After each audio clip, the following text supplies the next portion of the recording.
လောကမှာအရေး၅မျိုးရှိတယ်သစ်ပင်ဤအရေးဆွေမျိုးဤအရေးမိဘဤအရေးဆရာဤအရေးဗုဒ္ဓဤအရေးဆိုတာအေးမြတဲ့စွမ်းအားတတ်ရှိတဲ့အရာတွေပါပဲအေးမြမှုကိုပေးစွမ်းနိုင်တဲ့အရာတွေပေါ့သစ်ပင်ဤအရေးဟာအေးမြစေတယ်အေးမြတယ်ဆိုပေမဲ့အကိုင်းအခက်အရွက်အလက်မရှိတဲ့သစ်ပင်အရေးကတော့အေးမြမှုကိုပေးနိုင်မှာမဟုတ်ဘူးအေးမြစေမှာမဟုတ်ပါဘူးဆွေမျိုးအရေးအေးမြတယ်အေးမြစေတယ်ဆိုပေမဲ့ဝေးသည်ဖြစ်စေနီးသည်ဖြစ်စေ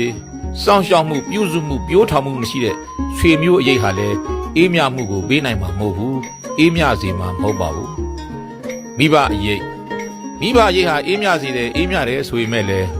မလိမ္မာကြတဲ့မိဘအရေးမကောင်းတာကိုမတားမြစ်ကောင်းတာကိုမညွှန်ကြားနိုင်အတတ်ပညာသင်မပေးစတဲ့မိဘဝတ္တရားတွေမရှိတဲ့မိဘစိတ်မရှိတဲ့မိဘအရေးဟာလည်းအေးမြမှုကိုပေးနိုင်မှာမဟုတ်ပါဘူးအေးမြစေမှာမဟုတ်ပါဘူးဆရာအရေးဟာအေးမြစေတယ်ဆိုပေမဲ့လည်းမှန်တဲ့ပညာကောင်းတဲ့ပညာကိုသင်ပေးတဲ့ဆရာအရေးသာအေးမြစေနိုင်မှာဖြစ်တယ်ကပိုင်း၌လူရဲ့စတဲ့မကောင်းတဲ့အတတ်ပညာတွေသင်ပေးတဲ့ဆရာအရေးဟာ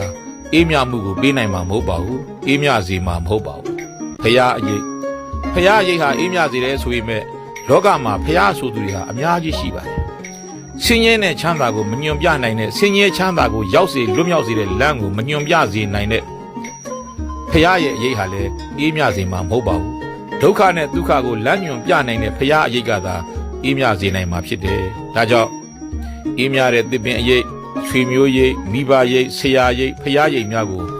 ခိုးဝင်နားနိုင်ကြပါစေထိုအရေးများနဲ့လည်းပဲ